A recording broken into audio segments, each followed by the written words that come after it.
Hello friend, welcome back to my YouTube channel. और आज के इस वीडियो में मैं आपको करवाऊंगी उपयोगिता या यूटिलिटी। उपयोगिता अर्थशास्त्र में उपयोगिता शब्द को किसी अर्थ किसी वस्तु या सेवा के गुण से है जिसके द्वारा हमारी आवश्यकताएं संतुष्ट होती हैं।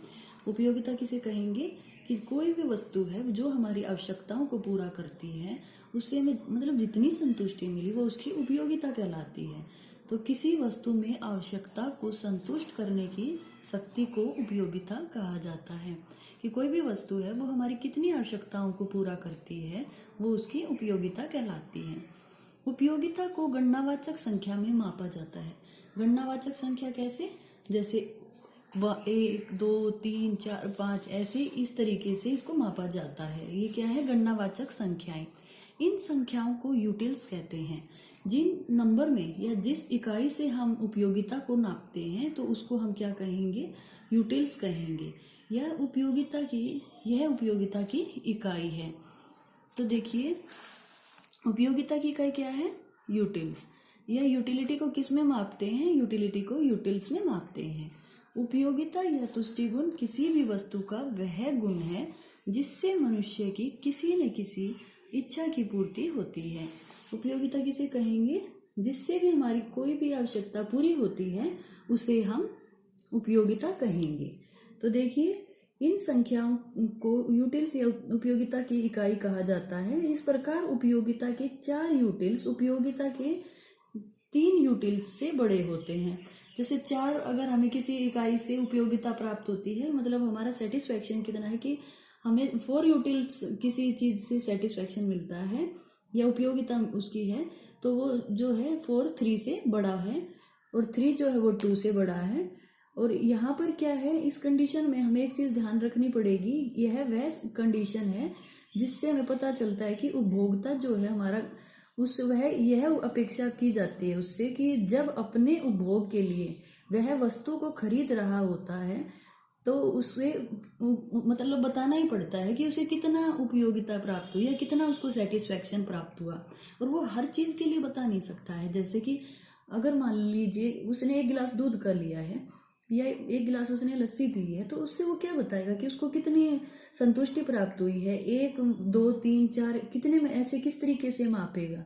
तो ये क्या है? ये इसका अपवाद है। ये उसको वैसी चीजें जो हैं कि उसने कोई चीज खरीदी है, उससे उसको कितनी उपयोगिता प्राप्त हुई वो तो माप सकते हैं, बट इस तरीके से नहीं मापा जा सकता कि मतलब 1 गिलास दूध पिया तो उससे उसको कितनी उपयोगिता है, कितनी संतुष्टि प्राप्त हुई, यह हम डिफाइन नहीं कर सकते हैं।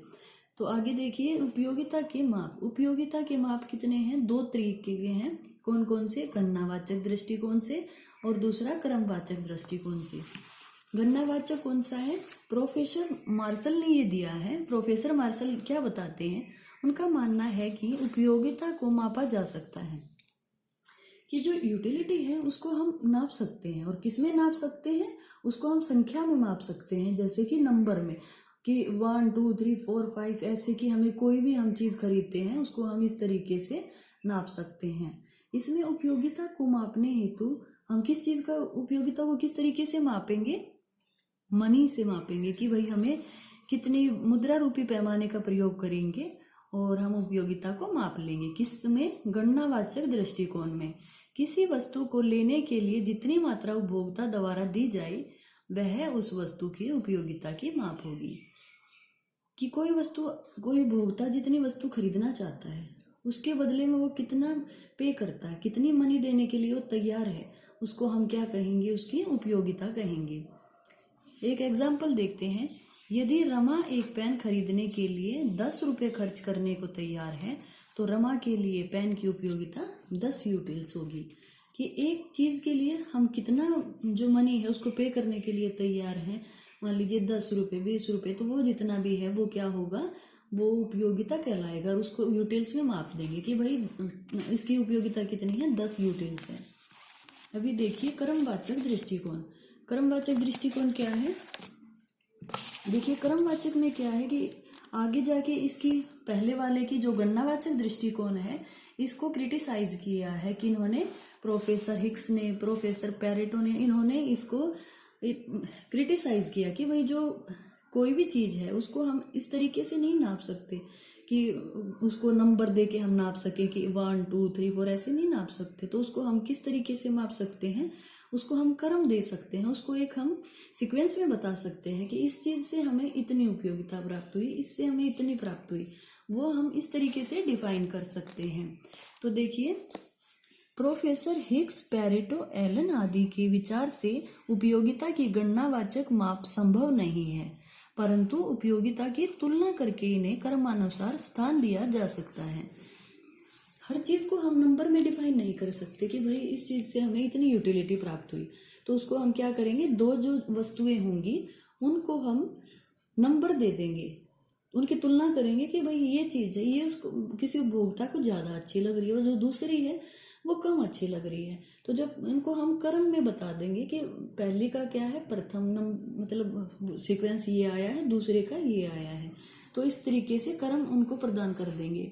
उपभोक्ता दो वस्तुओं को संयोग बनाकर यह ज्ञात कर सकता है कि किस संयोग से उसे अधिक व किससे कम उपयोगिता प्राप्त होगी।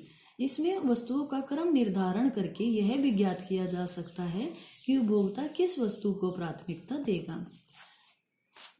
जैसे दो वस्तुएं होंगी तो ये देख सकते हैं कि किस वस्तु से ज्यादा संतुष्टि प्राप्त हो रही है और किससे कम, या कौन सी चीज उपभोक्ता ज्यादा पसंद कर रहा है और कौन सी कम। इस तरीके से हम तुलना करके और उन वस्तुओं को प्राथमिकता भी दे सकते हैं और उनका क्रम निर्धारण कर सकते हैं। जैसे एक एग्जाम्पल देखते हैं, यदि राम को आम और सेब में से आम ज्यादा पसंद है तो वह आम को प्राथमिकता देगा और इसे क्रम में प्रथम स्थान पर रखेगा। तो इसमें क्या हुआ, ये हमने सीखे क्रमवाचक दृष्टिकोण से उपयोगिता का माप। तो इस वीडियो में हमने सीखा उपयोगिता किसे कहते हैं, उपयोगिता के माप। उपयोगिता दो तरीके से मापी गई है, कौन कौन से, गणनावाचक से, क्रमवाचक से। गणनावाचक में क्या है, गणनावाचक प्रोफेसर मार्शल ने दी है, जिसमें कि उपयोगिता को गणना करके मापा जा सकता है, जैसे कि 1 2 3 4 करके। फिर बाद में इसको क्रिटिसाइज किया है, किन्होंने क्रिटिसाइज किया, प्रोफेसर हिग्स ने, प्रोफेसर पेरेटो, एलन आदि ने इसको क्रिटिसाइज किया और उन्होंने क्रमवाचक दृष्टिकोण बताया। क्रमवाचक में क्या बताया कि जो उपयोगिता है उसको क्रम का उसका निर्धारण करके दो वस्तुओं में तुलना करके उनको क्रम का निर्धारण किया जाता है और वस्तु को प्राथमिकता दी जा सकती है। तो आई होप आपको ये कंसेप्ट क्लियर हुआ होगा। Thank you.